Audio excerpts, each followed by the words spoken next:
আসসালামু আলাইকুম। আমি আশা সিদ্দিকা ঋতু। নতুন আরও একটি ভিডিও দেখার জন্য আপনাদের সবাইকে স্বাগত জানাচ্ছি। আশা করছি কাছে দূরে যে যেখান থেকে আমার এই ভিডিওটি দেখছেন সবাই অনেক ভালো আছেন। আর আমিও আল্লাহ তাআলার অশেষ রহমতে আলহামদুলিল্লাহ অনেক ভালো আছি। চোখের পলকে কিভাবে যে দিনগুলো পার হয়ে যাচ্ছে, মনে হচ্ছে এই তো সেদিন ঈদের আনন্দগুলো উপভোগ করলাম, আর বছর ঘুরে এখন কিন্তু আবারও ঈদের আগমন। শবে বরাত আসলেই আমার মনের মধ্যে কিন্তু ঈদের আনন্দ শুরু হয়ে যায়, কারণ ঈদের কিন্তু আর বেশি দিন বাকি থাকে না। দেখতে দেখতে শবে বরাতের দিনটি পার হয়ে গেল, আর সেই শবে বরাতের রুটি, হালুয়া, মাংস এগুলোই ছিল। এগুলো দিয়েই আমি আমার সকালের নাস্তাটা করে নিচ্ছিলাম।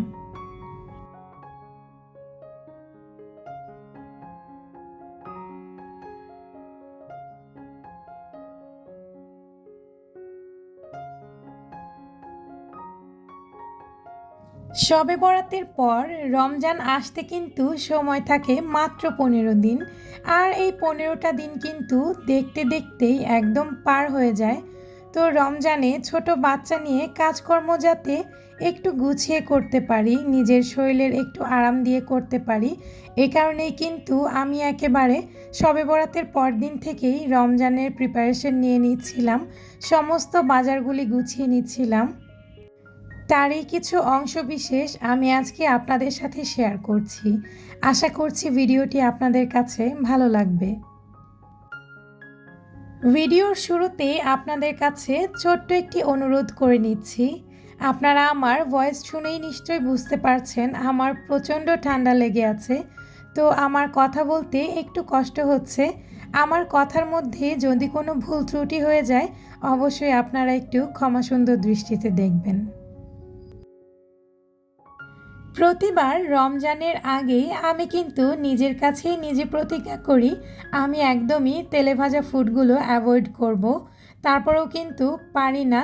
প্রতিবারের মতন এবারও আমি নিজে নিজেই প্রতিজ্ঞা করছিলাম এবার টোটালি তেলের খাবারগুলো আমি বাসায় একদমই তৈরি করব না। তো এ কারণেই যতটুকু একেবারে না করলেই নয় ততটুকুই আমি বাজার সদাইগুলো করে এনেছি। শবে বরাতের পরদিনই চলে গিয়েছিলাম বাজার করতে। কিছু বাজার আমি করে নিয়ে এসেছি, আর কিছু বাজার আমার হাজব্যান্ডও করে নিয়ে এসেছেন। তো সব কিছুই আজকে মোটামুটি একটু গুছিয়ে নিচ্ছিলাম। রমজানের সময় ছোলাটা তো মাস্ট বি লাগবেই, তো ছোলাটা কিনে নিয়ে এসেছি। সেই সাথে নিয়েছি চিড়া, নিয়েছি সাবুদানা, যেটা ছাড়া আমার ইফতার একেবারে জমেই না। সাবুদানা, চিড়া এগুলো দিয়ে কিন্তু আমি সবসময়ই রমজানে বিভিন্ন রকমের মজার মজার ডেজার্ট তৈরি করি। আর এছাড়াও প্রতিদিনের খাবারের মধ্যে চাল, ডাল এগুলোও কিনে নিয়ে এসেছিলাম। তো আমার সমস্ত শুকনো খাবারগুলো গুছিয়ে নিয়ে এবারে আমি আদা রসুন পেস্ট করতে চলে এসেছি। আদা রসুনগুলো আমি সকালবেলা বুয়াকে দিয়ে কাটিয়ে রেখেছি। তো এবার আমি শুধু ব্লেন্ডারে একটু ব্লেন্ড করে নিব। এমনিতেই তো রমজানে কাজই শেষ হতে চায় না, তারপরও এবার আবার শুনছি বাচ্চাদের নাকি স্কুল খোলা থাকবে।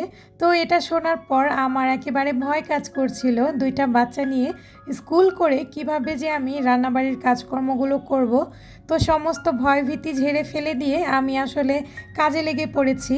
প্রতিদিনের কাজকর্ম যাতে একটু সহজ হয়, এ কারণেই আমি মশলাগুলো কিন্তু সবসময় ব্লেন্ড করে ফ্রিজে রেখে দিই। এখানে আমি আদা রসুনগুলো ব্লেন্ড করে নিলাম, আর সেই সাথে জিরা। যদিও আমি জিরাটা খুবই কম খাই, তারপরও যেহেতু রমজান মাস তো বিভিন্ন রকমের রান্নাতে জিরা ব্যবহার করব। তো এই কারণে আমি অল্প করে একটু জিরাও পেস্ট করে নিচ্ছিলাম। এই কমন কিছু মশলা যদি সব সময় আমাদের ঘরে রেডি থাকে, তাহলে কিন্তু দেখা যায় সারাদিন রোজা রেখে যদি একটু টায়ার্ডও লাগে, রাতে কিন্তু ইফতারের পর ঝটপট তরিতরকারিগুলো রান্না করে নেওয়া যায়। আমি কিন্তু মাঝে মধ্যে এটা করি। কোনো দিন হয়তো বা দেখা যায় শরীরটা একটু বেশি উইক লাগে, সেদিন কিন্তু দিনে রান্নাবাড়িগুলো বাদ দিয়ে আমি ইফতারের পর রান্নাবাড়িগুলো করে নিই। তো তো সমস্ত মশলাপত্রগুলো গুছিয়ে নিয়ে এদিকে আজ দুপুরের খাবারেরও তো চিন্তা করতে হবে। তো আমি চলে এসেছি ঝটপট দুপুরের তরকারিগুলো রান্না করে নেওয়ার জন্য।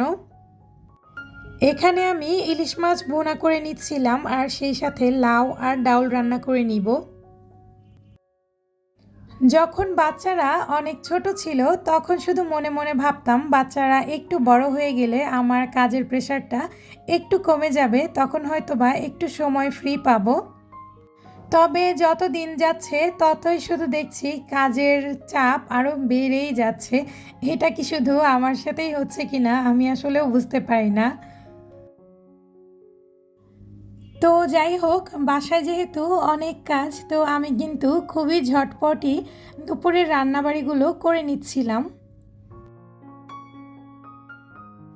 আর রান্না করার ফাঁকে ফাঁকে আমি এদিকে ফ্রিজ থেকে সব কিছু নামিয়ে নিয়েছি। এই যে বাজারগুলো দেখতে পাচ্ছেন, এগুলো কিন্তু আমার পুরো রমজান মাসের বাজার।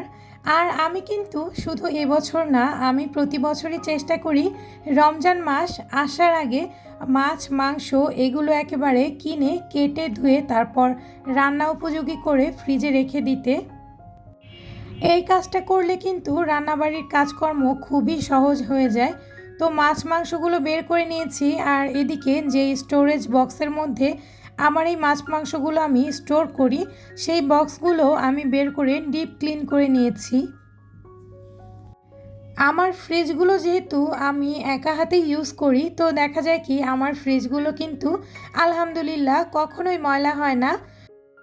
তারপরেও আমি কিছুদিন পর পর এগুলোকে বের করে করে পরিষ্কার করি। প্লাস্টিক তো এই কারণে আমার মনে হয় প্লাস্টিকের মধ্যে মাছ মাংস রাখলে যদি গন্ধ হয়ে যায়। তো যাই হোক, আমি বাস্কেটগুলো ধুয়ে মুছে পরিষ্কার করে তারপর যেটা যেখানে রাখার সেটা কিন্তু সেখানে রেখে দিচ্ছি।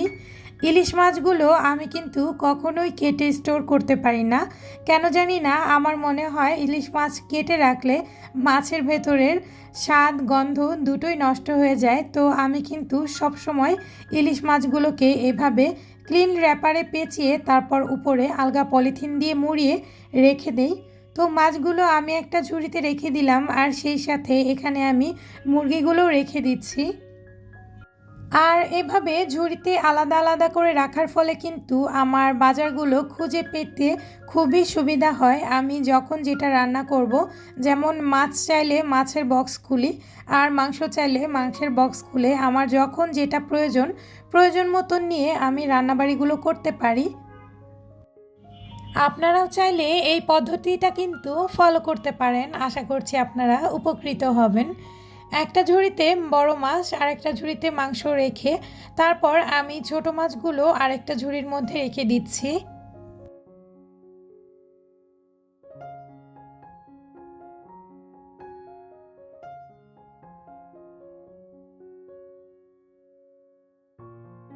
তো মোটামুটি আমার মাছ মাংসগুলো জায়গা মতন রাখা হয়ে গিয়েছে। এবার আমি চলে এলাম ফ্রিজের কাছে, ফ্রিজের মধ্যে মাছ মাংসের বক্সগুলো জায়গা মতন সেট করে নেওয়ার জন্য।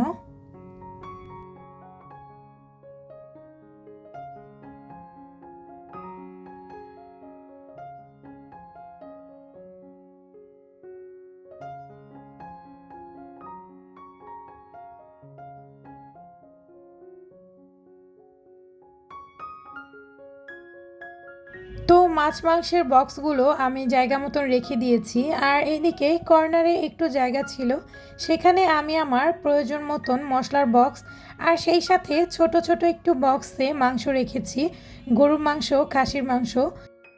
রমজানের সময় হালিম তৈরিতে আমি এই মাংসগুলোকে ব্যবহার করব। তো মোটামুটি আমার ফ্রিজ গুছিয়ে নেওয়া শেষ। তো সব কাজকর্ম শেষ করতে করতে কিন্তু একেবারে সন্ধ্যা হয়ে গিয়েছিল, আর তখন আমি আমার দুপুরের খাবারটা খেয়ে নিচ্ছিলাম। তো সব মিলিয়ে এই ছিল আমার আজকের ভিডিও। আশা করছি ভিডিওটি আপনাদের কাছে ভালো লেগেছে। সকলের সুস্থতা কামনা করে আজকের মতন এখানেই বিদায় নিয়ে নিচ্ছি। সবাই ভালো থাকবেন, সুস্থ থাকবেন। আল্লাহ হাফেজ। আসসালামু আলাইকুম।